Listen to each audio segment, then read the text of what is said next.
On March 2, 1965, the United States commenced a restricted but massive bombing campaign against North Vietnam, intended to place increasing pressure on the North Vietnamese leadership to negotiate a peaceful settlement to the war.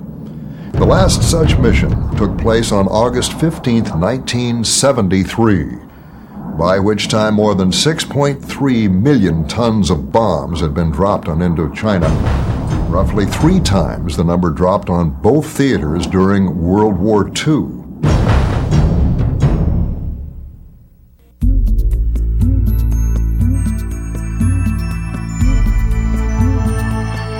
World War II had shown dramatically that air power was one of the keys to victory in war, and barely 5 years later the Korean conflict reaffirmed the idea.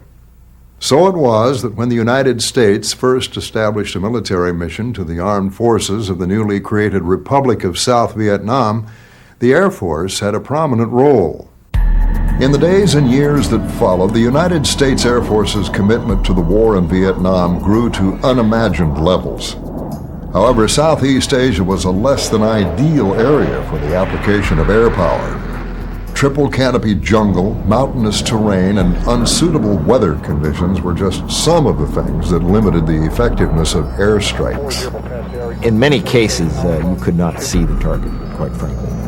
The canopy was so thick there that, in a lot of cases, you were bombing a spot. I flew 200 missions there, and in all those missions, I actually saw something on the ground that it was a target I was sure of maybe a dozen times.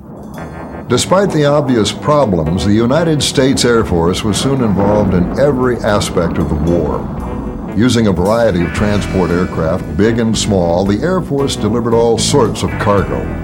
Strategic airlift was used to fly soldiers and whole units into the war zone, while the smaller planes of tactical airlift would fly them from place to place within the country. Air supply was essential to the U.S. war effort in Vietnam because supply by ground routes was often extremely dangerous or even impossible due to enemy action. As the Air Force and U.S. involvement grew, so too did the need for air bases and facilities within Southeast Asia. The Air Force undertook a rapid and massive building program which included runways, hangars, fuel dumps, bomb dumps, barracks, and other facilities as well. American air bases were priority targets for Viet Cong and NVA rocket, mortar, and sapper attacks throughout the war. I remember one day we underwent a rocket and mortar attack, and the stuff came raining in, so we all got in slit trenches, but we could see right away that they weren't aimed for our part of the base where the quarters were. They were aimed for the airplanes, which is exactly what they should have done. So I thought, God, I've got 6 little airplanes down there, so I better go and check them. So I jumped in a Jeep and ran off, and by that time it was over, and I rounded the corner of a revetment, and there was a skydiver there, an A-1, loaded with bombs and burning. They'd hit it direct.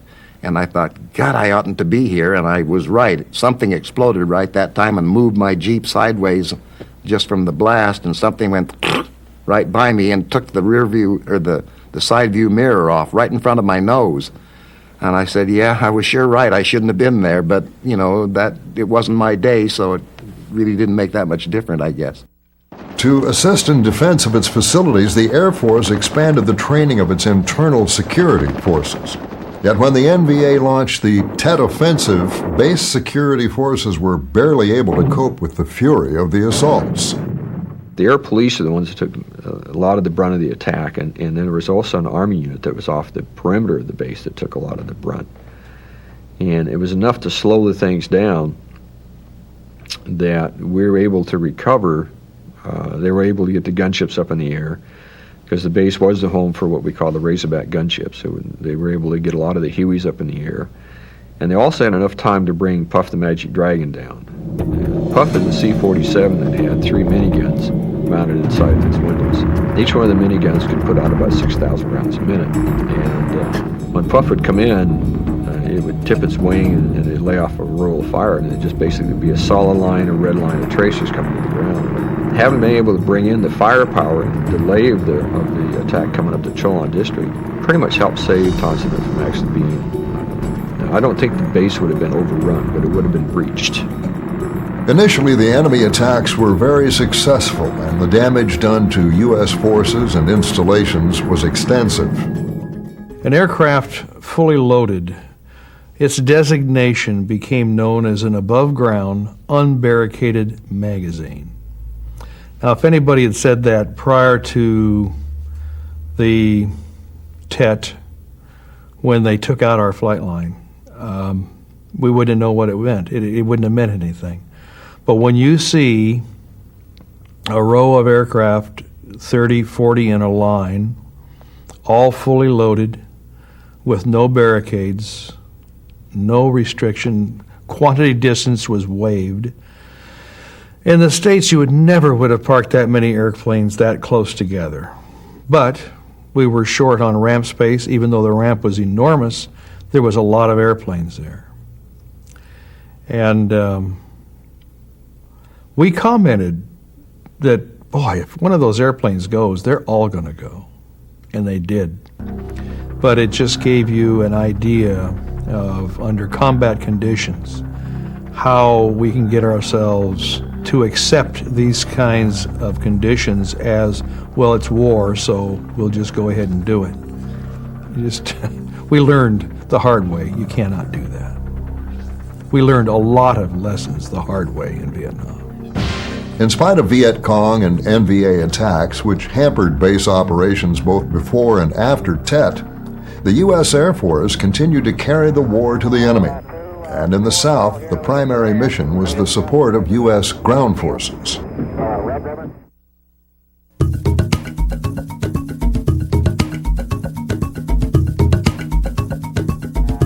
To bring in all the power of U.S. air support, it was first of all necessary to find the enemy.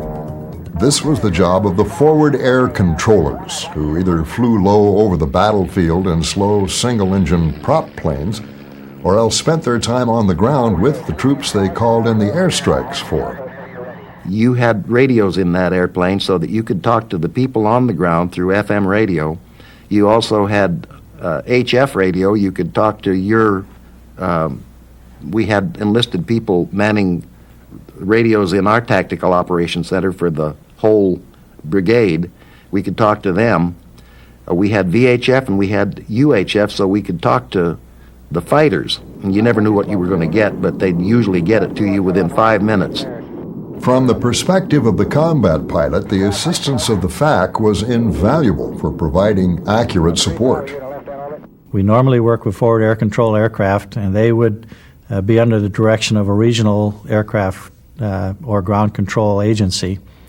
In Laos, of course, it was all airborne. In South Vietnam, it was normally ground controlled. You would have in a target area, you would have an assigned target normally before you take off. You fly to a location, meet the forward air controller. He would normally mark the target with smokes, and then you would bomb in relation to those marks. As they worked with the units on the ground, often in the same area for long periods, the FAC would develop a close working relationship with the commanders on the ground and sometimes recognize when things were out of the ordinary. I was up flying one day as my tour as a FAC when Archie ran into a whole battalion of North Vietnamese, and they just about had him. They were decimating his little group, and they were pinned down along a stream. So Arch called for me, and I knew who he was, and so I called in air, and while I was waiting for it, I went down to do all I could, and I had it's like an M16. It's called a Car 14. It's a collapsible stock M16, and I had a number of clips for that, and I expended every round I had. I shot every round out of my .38. I had some grenades in glass jars. They didn't work very well over there, but we drug them along anyway, and I threw those down there, if I could get any kind of an explosion. I took a lot of hits, and I got a Silver Star for that, but I saved Arch Brown's life, probably, and those that were with him. That was really rewarding. Well, when the fighters showed up that day, I talked to the leader and I said, I got troops in real close contact down there. So if you've got new guys and you don't have confidence in them, you hold them high and dry and don't let them drop, because you're going to be dropping within 50 feet of them. And that's what they did that day. And they were really putting stuff in very, very close to that company. But as I say, they saved those guys' lives. Troops in contact meant we were going in as close air support for some grunts who were pinned down or being attacked by the Viet Cong or the NVA there somewhere. So you felt like you were really doing something. You could see some results. Flying in a slow single-engine plane close to the ground meant that the FACs were vulnerable. They knew the difference between the gray O-1s we flew, the Air Force ones, and the brown ones that the Army flew. They'd shoot a lot more at the Army than they would us, because they learned right away that if they shot at us, just as we were flying over any particular point, that if we went into a circle, they'd probably end up being the recipients of an air attack, so they would never shoot at us until we were in that circle, and then they'd shoot at you because they figured you were waiting for the fighters to show up.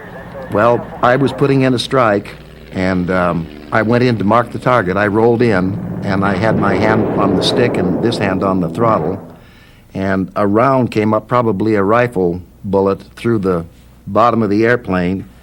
There was a fuel line right here, and it nicked the fuel line, so a spray of fuel came out, and the bullet went through a junction box, and sparks came out, which ignited the fuel. So now I got fuel under pressure being sprayed on me, and I'm on fire. And then the bullet came up and hit my watch and knocked my hand off the throttle for just a second. So it was burning my leg. This fuel was coming right on me. And the only thing that really saved my life, I think, is that it was so hot I wasn't wearing my big flak vest. I was sitting on it. So I just reached up and pulled that thing, and it's about that thick, pulled it up, and it deflected the fire. I got blisters on me, but that's all. And so I called the fighters, and I said, "Hold high and dry, I'm hit." And they said, "You sure are, you're on fire," and I was trailing smoke. But the nice thing about the Bird Dog is it had windows that opened out, and you could open the side window up, and there was a little thing it'd stay open up against the bottom of the upper wing. Same on this side, and I had both of those open. So I put it into a slip, and I headed for the ground, and so I could see, the smoke was, I could, in that slip is the only way I could see where I was going. And I got it down, and there was a road down there, and I thought, I'll land on that road. And I started to round out, and right in front of me was a big ox cart, big son of a gun. And I thought, I don't want to hit that, so with my last gasp, I ruddered it over to the side of the road and put it in some real thorny stuff there, and it didn't tip over, it just came to a stop, probably within 10 feet. So I jumped out and got away from it, and I probably was only on the ground about, a minute or two, and a Huey came down, a helicopter, and got me out of there. Pretty exciting couple of minutes. FAC duty was extremely hazardous, but absolutely essential to the success of tactical support of the ground troops in Vietnam.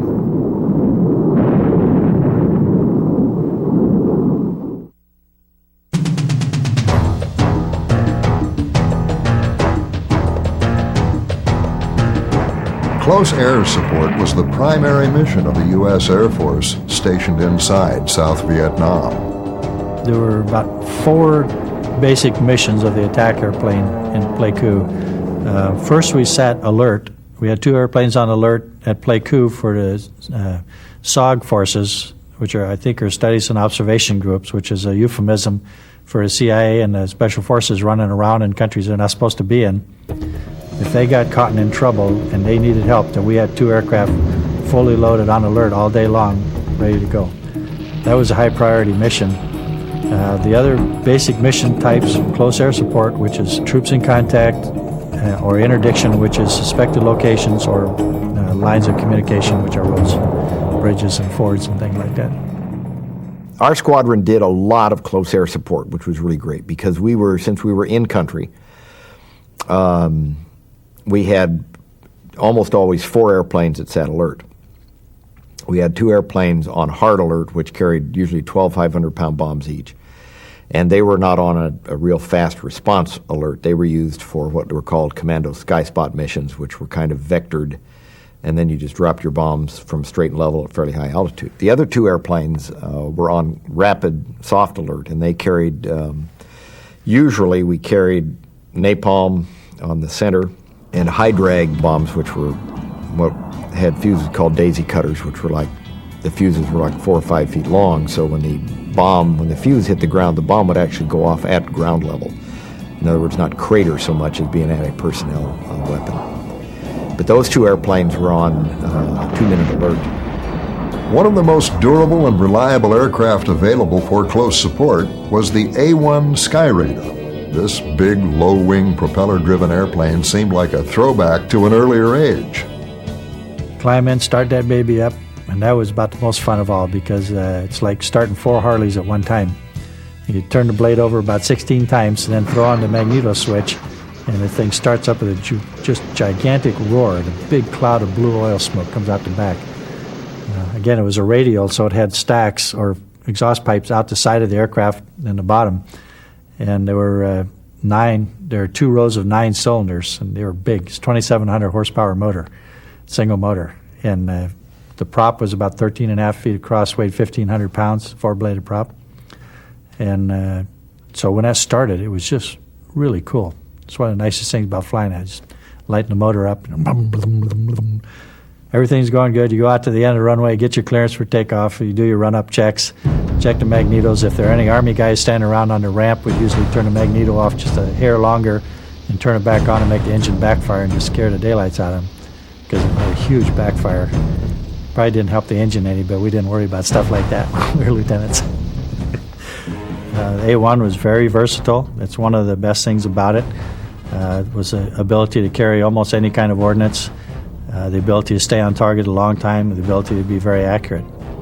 In the case of working with troops, you always figure out where they are, which way the wind's blowing, and try to line up perpendicular to the wind. And then you start strafing away from the troops and then bring your bullets over to wherever they are. And you could get probably within 10 meters of friendly troops with the 20-millimeter cannons. We could drop napalm back about 50 to 100 meters, and iron bombs had to be back about 1,000 feet because of the percussion and the risk of damage to the ears and things like that. One of the main weapons we carried was the 2-inch rocket, 2.72, whatever it is. They come in tubes of 7 and 19. You can shoot 1 at a time, you can shoot 2 at a time, you can shoot a whole pod at a time. And so it really depends on the circumstances, and the most important circumstance is who's around. Normally you don't like to use rockets near friendly forces because you have no idea where they're going. And again, you've seen the pictures of them coming out of the tube and off to the side. And if you ripple fire a whole tube, you're almost guaranteed to see one go somewhere where you don't think it's going to go. So we had to always pay attention to what we were striking and what the conditions were. We always tried to find out what the enemy situation was because almost all the time we were opposed. But especially working around the troops, they were real sensitive. Go figure. And a lot of times they would decline to have support from the jet fighters because of the speeds involved. A lot of times their napalm would go all over the place, and so they were always glad to see the Skyraiders because they knew that if they marked the target and they needed some help, we could bring it to them right there. A typical problem encountered by aviators flying these close support missions was target fixation. I was in South Vietnam one time, strafing a tree line at the bottom of a mountain toward the mountain with a little hooch or something back inside the tree line, and I couldn't quite make it out. And the forward air controller told us where it was, and I was strafing away, and just when I was ready to let up, I could see it. I said, I see it. So I just pulled it over a little bit and started hosing it down. Then I realized that was a little after I was planning to stop, and I let off the trigger and pulled up and just barely pulled up the face of the mountain without crashing. And that happened probably more than it should have. Pilots had to constantly guard against this problem, and the F-4's 2-man crew configuration helped in that regard.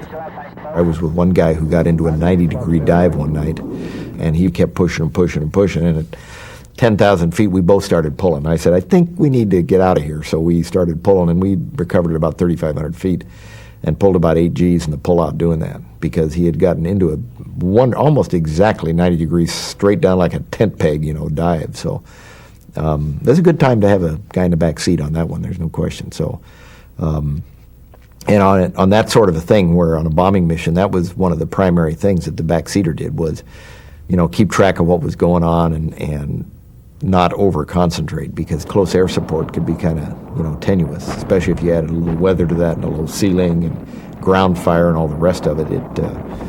It kept your attention. You pretty well had to concentrate on what you were doing. Normally you knew you were being shot at, but you couldn't tell. It took me probably about a month or two before I could see muzzle flashes and before I could see tracers during the day coming my way. You could always see your own going out, but you couldn't see other people shooting at you normally, unless they got into heavy anti-aircraft machine guns, which they had, or the anti-aircraft artillery. During daylight, it was a lot of times we didn't know we were being shot at until the fact told us that we were being. He was down low enough where you could see him and knew where to look. At night, of course, you can see it because I don't know what they used. Every third or fourth bullet probably was a tracer or something like that. In most cases, thank goodness, they weren't very good shots. They did not have very sophisticated fire control systems. A lot of times they were shooting at sound. But most of the time, if they had AAA that was forcing you down low, then of course it forced you down into the AAA, the smaller stuff, and the small arms fire. And the only hits we ever took, that I took personally, was small arms. Basically, we were down low enough to get hit by whatever, AK-47s or whatever. And very seldom. It didn't happen very often, which was just fine with me. Did our best to avoid that anyway. The anti-aircraft artillery was a little better, especially at night, because I was in a night squadron the second 6 months. We'd fly out in northern Laos or central northern Laos, try to kill trucks, and all the truck routes had anti-aircraft positions along the way. And the 37 millimeter was a fairly good-sized round, about a foot long or so, with a 37 millimeter size head on it, and they would have tracers and exploding heads, and they normally would time out at about 12,000 feet and explode. And they would have a clip of 7 rounds. And so they would stick a big old clip in the top of the gun, shoot it off, stick another one, shoot it off, and so forth, like you see in the World War II flicks on the boats sometimes, on the ships, where they drop a big bunch of rounds in the top of the gun. These were single-barrel cannons, and they had one guy cranking left and one guy cranking right. So that probably was part of the problem. They never could get coordinated. But they shot 1 million rounds and hardly ever hit anybody, especially at night. There were a few exceptions. But it was nice at night to be able to see these fired, because if you could track the golf balls, you count them and make sure they're all 7 there. Make sure they're all moving on a canopy, and if they're all moving, you can ignore them and look for more. It's only the one that's not moving that's on an exact collision course with the aircraft. Close air support at night was essential in Vietnam, as the enemy often used the darkness to his advantage. The difficult thing about those sort of missions were that it was, blacker than the inside of a cow, so to speak. You had very little light on the ground. You had some stars maybe sometimes you didn't. But a lot of times at night they used what were called log markers, and those were just like a road flare, except bigger. But they'd put them out in the ground. You could see the red glow, and then you tried to estimate from there where to hit. It was very inexact. And we rolled in at a high altitude. We often rolled in from 14 to 18,000 feet. High angle bomb, 45-degree bomb, and then pulled out starting at about 8,000 feet. That way you'd bottom out before you got into small arms fire and all that sort of thing. The close air support missions flown throughout the war were invaluable to the men on the ground and served to suppress localized enemy activity, but the need to attack larger target areas called for a different strategy.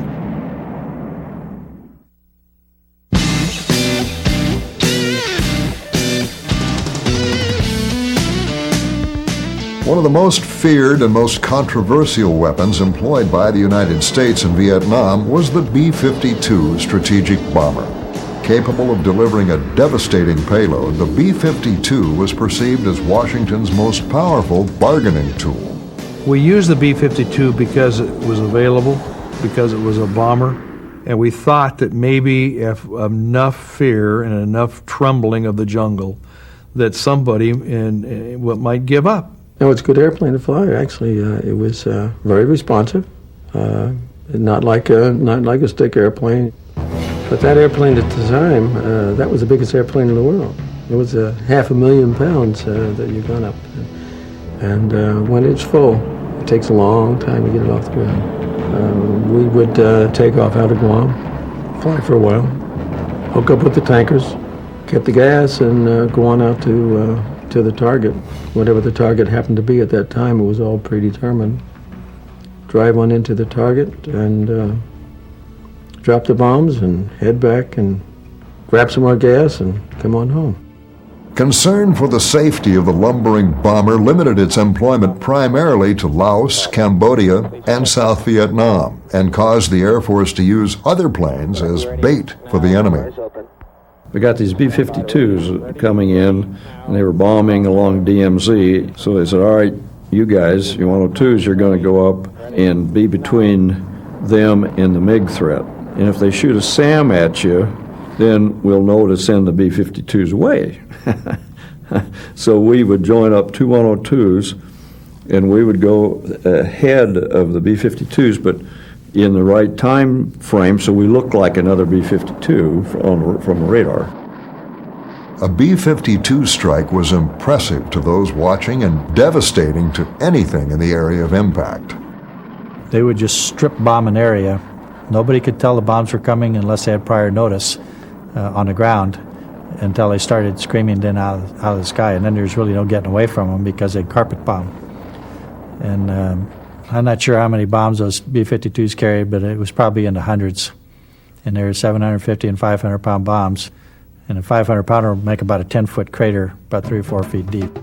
While some military leaders thought highly of these strikes against the South, others believed the B-52s were being used ineffectively and simply blowing holes in the jungle. It was this opinion that led the Johnson administration to begin bombing selected parts of North Vietnam in an attempt to destroy its infrastructure and cause its leadership to call off the rebellion in the South. Between March 1965 and November 1968, American airmen made regular attacks against the North as a part of an operation known as Rolling Thunder. But for political reasons, many important strategic targets were placed off limits. We never allowed ourselves to go in to win the war because we were so scared of what Russia would do if we hit Hanoi. If we took Haiphong Harbor and destroyed it, which we should have done right from the very beginning, then maybe we wouldn't have had this thing escalate and continue like it did. There's been a lot of criticism since the war that Johnson restricted the military far too much and that they could have won it if they'd just gone all out at the beginning. But what these criticisms miss is the fact that we had just come out of the Cuban Missile Crisis, with the world trembling on the brink of destruction, and Johnson had been right there, looking over Kennedy's shoulder when he'd looked down into that great big black bottomless hole that would be nuclear war. And whenever he decided on what he was going to do against North Vietnam, he had to face the possibility that it might bring in the Chinese, it might bring in the Soviets, and we might be right back to that brink, and that was somewhere that he quite properly did not want to go. In spite of the restrictions on the bombing, it was hard to find a large structure in North Vietnam south of Hanoi all the way down to the demilitarized zone that had not been damaged or destroyed by the bombing. This bombing had provoked worldwide outcry and very strong protest in the United States, and after the Tet Offensive of 1968 and McCarthy's showing in New Hampshire, it became clear to the U.S. government that the war was going to have to be wound down. The North Vietnamese had demanded that all bombing of North Vietnam stop before they would enter peace talks, and as a result this was done, and the peace talks began in Paris. The bombings of the North did not resume until 1972, when, in response to the North Vietnamese invasion of the South, President Nixon authorized a series of raids known as Linebacker 1. At first, these strikes were in support of the South Vietnamese forces, but later the restrictions against attacking North Vietnam were lifted. By the end of the year, Linebacker had evolved into a virtual non-stop bombing campaign against transportation and military infrastructure in Hanoi and Haiphong to try to bring an end to the war.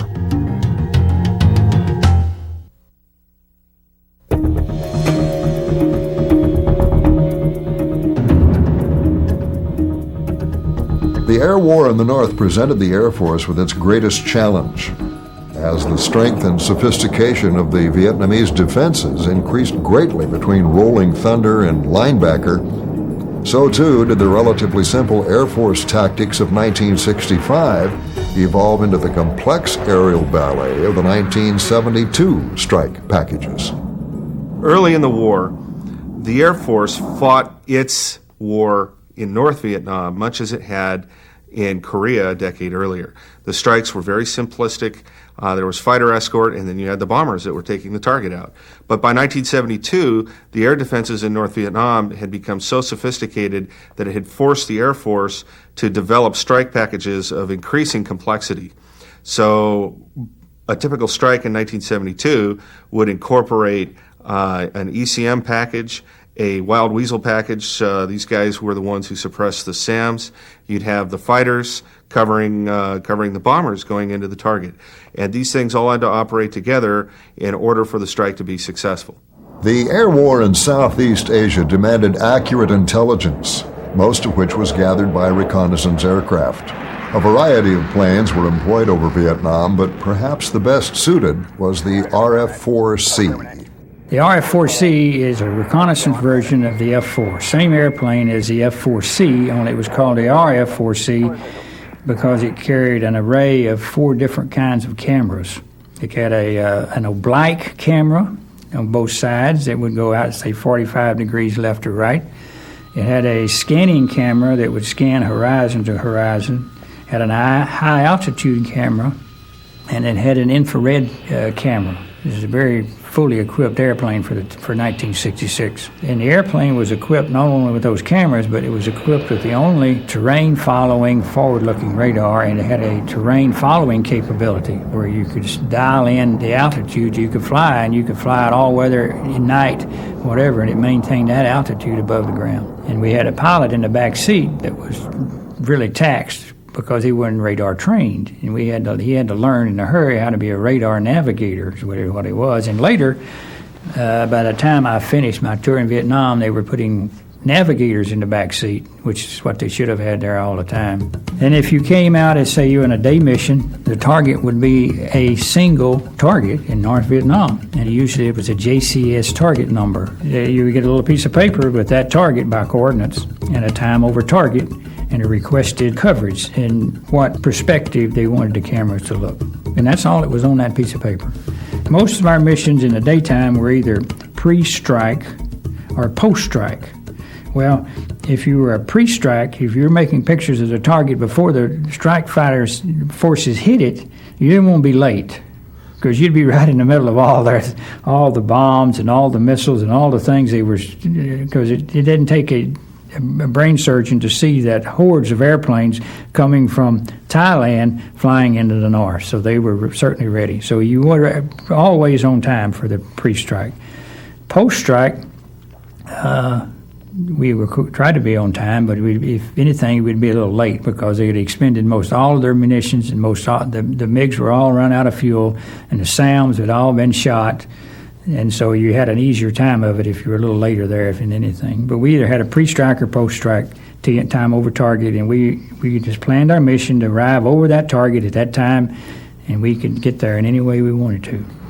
Most of the time, we'd go in at, as I told you about Channel 97 in northern Laos, the TACAN station there. We'd go up there high altitude to conserve fuel, and then we'd start letting down. And our targets were so well defined by everybody in the world, they knew the targets too.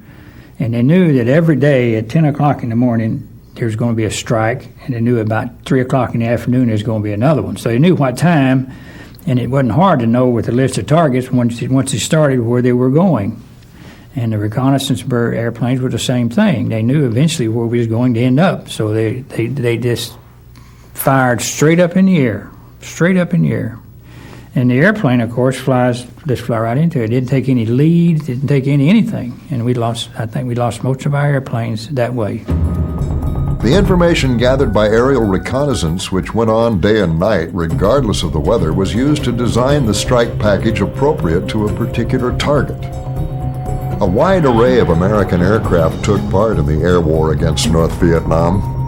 The fast and rugged Republic F-105 Thunder Chief played a vital role in many of the key operations of the war. Other aircraft, such as the F-102 Delta Dart and the North American F-100 Super Sabre, provided high cover for the strike aircraft, fending off sporadic MiG intercepts.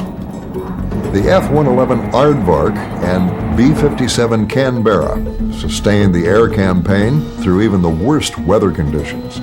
But the most important and versatile plane in America's arsenal was the F-4 Phantom. It's a multi-purpose aircraft, excellent plane, whether it was air-to-ground or air-to-air. Sort of a jack of all trades, but master of none. It was a good aircraft. They made over 5,000 of them, and 11 or 12 different countries throughout the world ordered them and flew them. So it was a fine aircraft.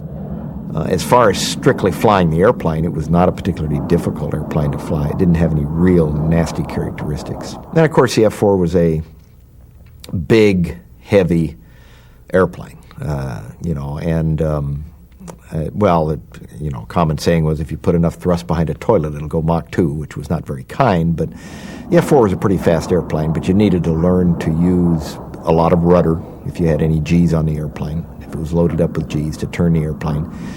And as I said, probably the biggest problems with the airplane were the visibility. It was terrible from the back seat, and you had mirrors, which is kind of a joke for seeing anybody behind you, but the visibility was not very good.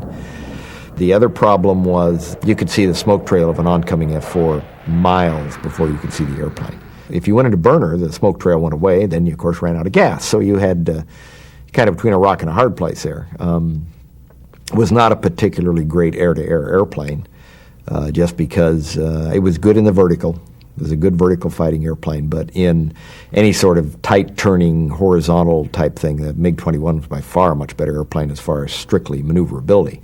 It was not a very good transonic airplane. The MiG wasn't. But the F-4 was very good there. We had, of course, much better fire control, radar, and a big laundry list of weapons we could carry there. For defensive stuff, we usually carried Sparrows, radar-guided missiles, air-to-air, and Sidewinders. It was an aircraft that would fly under probably the worst situations. Very durable, very reliable.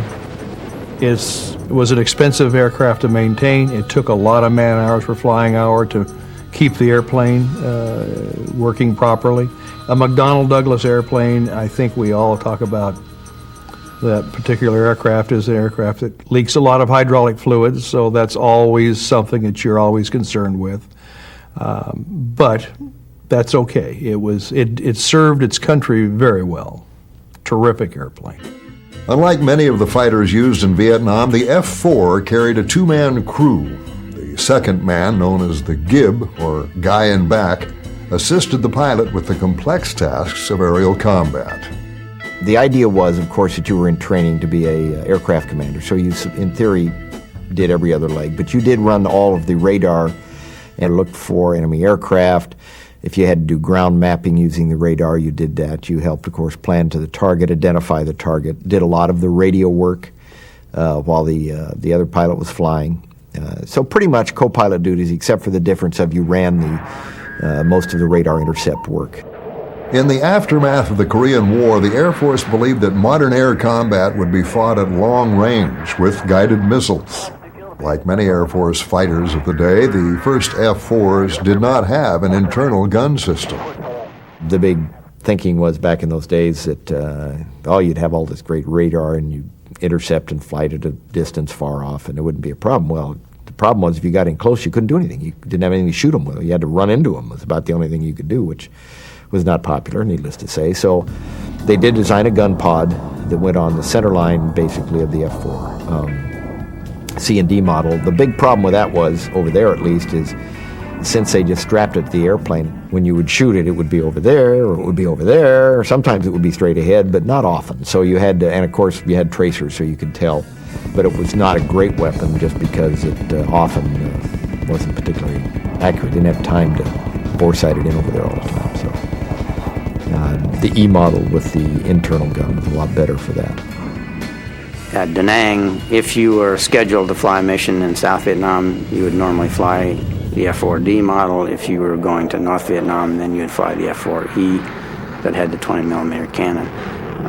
If you happen to get into an air-to-air battle with various missiles that you had, there was a minimum range that the missile would be effective. So if you ended up getting too close, you couldn't fire a missile at him, so then you could use your 20mm cannon, whereas if you happen to be in the D model, you'd have to try to remaneuver to get at the appropriate range to be able to fire a missile. So they did not have the advantage at a longer distance, so obviously they would prefer to be in closer, and depending on the aircraft, its capabilities, there are certain regimes that one aircraft has an advantage over the other, so you try to maneuver your opponent into your area of advantage, and so the MiG aircraft would be more advantageous at a closer range and at certain altitudes and speeds,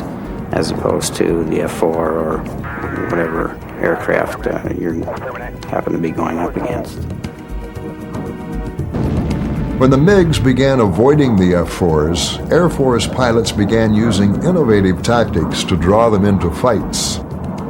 Robin Olds got very famous over there for taking the F-4 and making them resemble F-105s that were doing the real majority of the bombing in Hanoi. And he led flights of F-4s up there as if they were going on a bombing run to Hanoi, heavy with bombs, but these F-4s weren't. They were trying to entice the MiGs to come up, thinking that they were going up against F-105s, and actually the MiGs did come up, and Olds and his crews shot down, I think, 12 of them in one day. As the airstrikes against the North increased in intensity and settled into a pattern, the North Vietnamese, assisted by Soviet and Chinese equipment and training, created a formidable multi-layered air defense system. The AAA, those were the guns that looked like the flak guns in World War II that fire, and then you could see puffs all over the place where those things were going off. And they fired those at us at low altitude. They had so much firepower and so much munitions available, they fired at everything. It looked like a fireworks display when you flew up there at night. They would fly just from the sound. If there were so many sites around all those target areas that when they heard an airplane, they'd start firing. They'd shoot the Roman candle-looking things. About every fifth one's a tracer, and it just light the whole sky with those things. And they probably didn't even know where we were, most of them. The sound was very effective. The sound was only effective at a higher altitude, and if the aircrew didn't see it.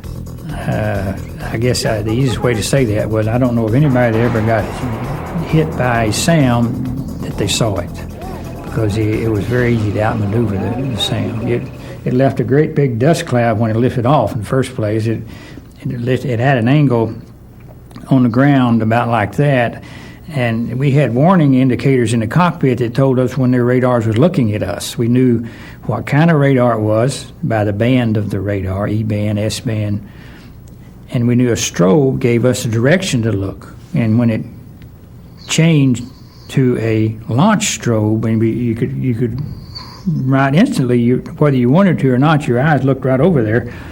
And when it lifted off, it left a big dust cloud because the engine ignited, and it was an angle like that. This blew dust all out the back, so you could see it when it came off the rails.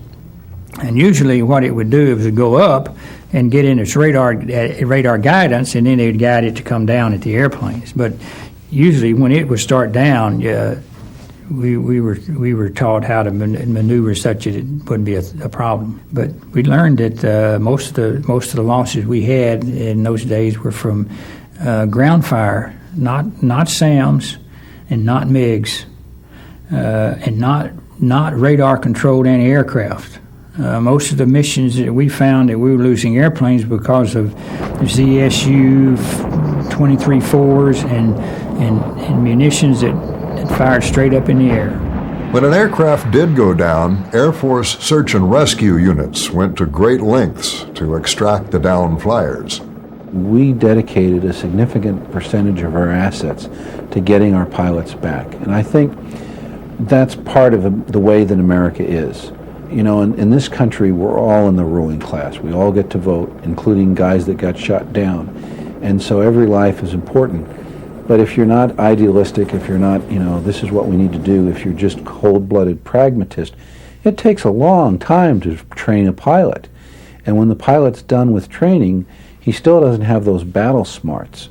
So if we can put some effort into search and rescue and get that guy back, so we keep that training and we keep all that battle sense, even if you're a heartless strategist, you're still going to want to do that. Well, in Vietnam, we go more and more into this, and it becomes very elaborate. We have dedicated aircraft that would suppress around the sites. We have Jolly Greens to pluck people out of the jungle. We have ABCCCs to coordinate all of these things. And according to at least one author, sometimes we put so much time and effort to getting back a single pilot, we kind of lost the bubble on the larger offensives and things that were going on. You know, I wouldn't want to speculate on that, but at least in the larger context, it made very good military sense to get folks back so that both for humanitarian purposes and so that their expertise could be continued to be employed. By the end of the war, the SAR package consisted of several layers of aircraft working together to save the downed airmen. The standard hard search and rescue, the one that's opposed by a lot of ground fire, you would have 16 A-1s and a couple of helicopters and a bunch of jet fighters for heavy support. Normally for a difficult search and rescue, you'd have 4 aircraft that would drop white phosphorus marking smoke canisters down in a column toward the survivor. You'd have 4 that would drop canisters of CS riot control gas along the same corridor.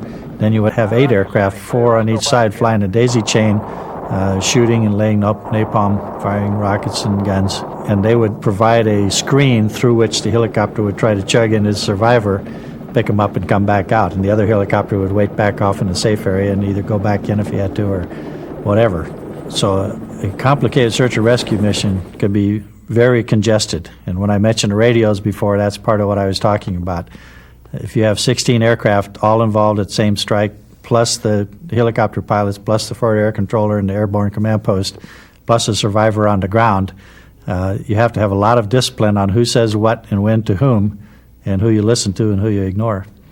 And that was the most challenging type scenario.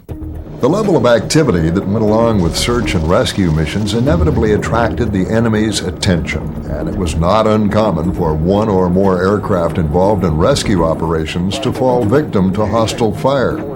We were doing a weave up above, and we'd spent a fair amount of time there. We were about bingo on our fuel, and about time for us to leave, and so we were making a big turn to head out of the area, and 2 MiGs came up from a low altitude that nobody saw them. The controlling agency didn't see them. We didn't see them. And they fired 2 heat seekers, and both of them worked. So we actually had 4 guys down in the same general vicinity. Although Aikman and the pilot of the other F-4 were successfully rescued, the backseaters in both aircraft were not so fortunate. Tom Hanton was my backseater, and he steered his parachute into more or less of a clearing area. But by the time he got down to where he really wasn't able to maneuver anymore, he noticed that there were the North Vietnamese coming towards him where he was going to land. So he, within 5 minutes, he was captured. The pilot of the number 3 aircraft was picked up right away. His backseater was also a POW for 9 months. North Vietnamese treatment of captured airmen was far from ideal. Intense interrogation, beatings, solitary confinement, and attempts to use them in North Vietnamese propaganda efforts are well documented. The release of POWs eventually became a major demand by the U.S. government. At the end of January 1973, a peace treaty was signed by Henry Kissinger for the United States and Le Duc Tho for the Democratic Republic of Vietnam. Among other things, it provided for a speedy return of the POWs. With their repatriation in March of that year, the air war over the North had ended for the United States Air Force.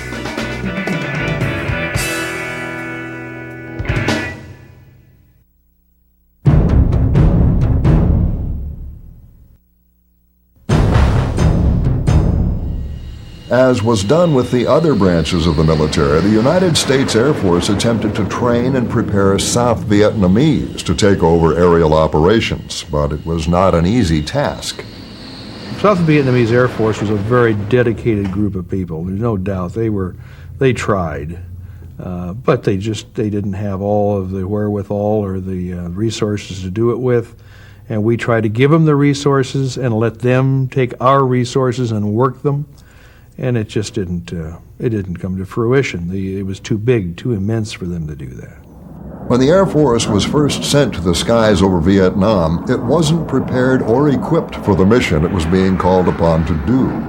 We learned a lot in Vietnam. That's probably by far the best thing that came out of that conflict. We learned about putting guns on airplanes and keeping the visibility so if you got in close you could see what you were doing. Lots of things that we have, has been incorporated in the F-15, the F-16, and the follow-on airplanes to the F-4. So for that reason, that part of it was very good for the United States. The necessity for drastic evolution in tactics and weapons, coupled with the restrictions involved in the air campaign, led to frustration within the Air Force, just as it did in the other services. Vietnam is a good illustration how not to use air power. And it's probably a good illustration how not to use naval forces, and it's a good illustration how not to use ground forces. And it's really an indication that how important strategists are. You have millions of people in the armed forces. Not all of them need to be strategists, but you really need at least a few. Anytime, of course, you have the politicians running your war, you've got a serious problem. And because of the limitations, rules of engagement, the fact that we could not cross the border, even if, like I said, there was a convoy of trucks waiting for dark lined up on the other side of the border that you could see, and they're not there to, go to a swap meet. Let's face it, they're coming across the border.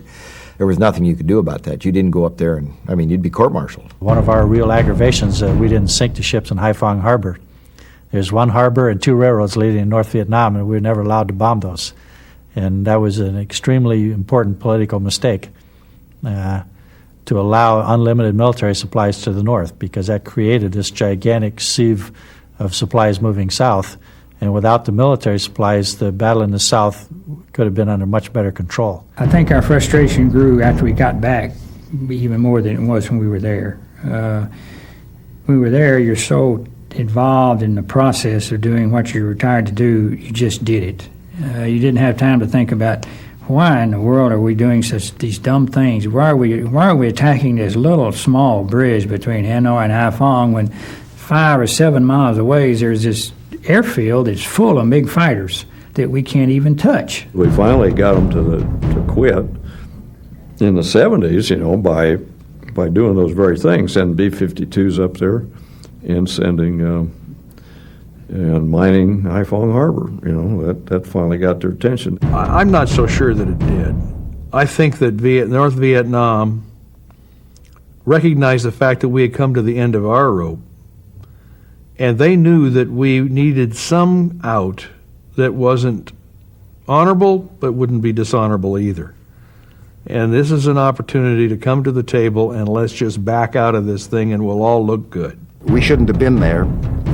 I strongly believe that we just don't seem to learn. We should have known after Korea that if you're going to get in a war at all, you don't go in with this, get in with this. Everything you've got.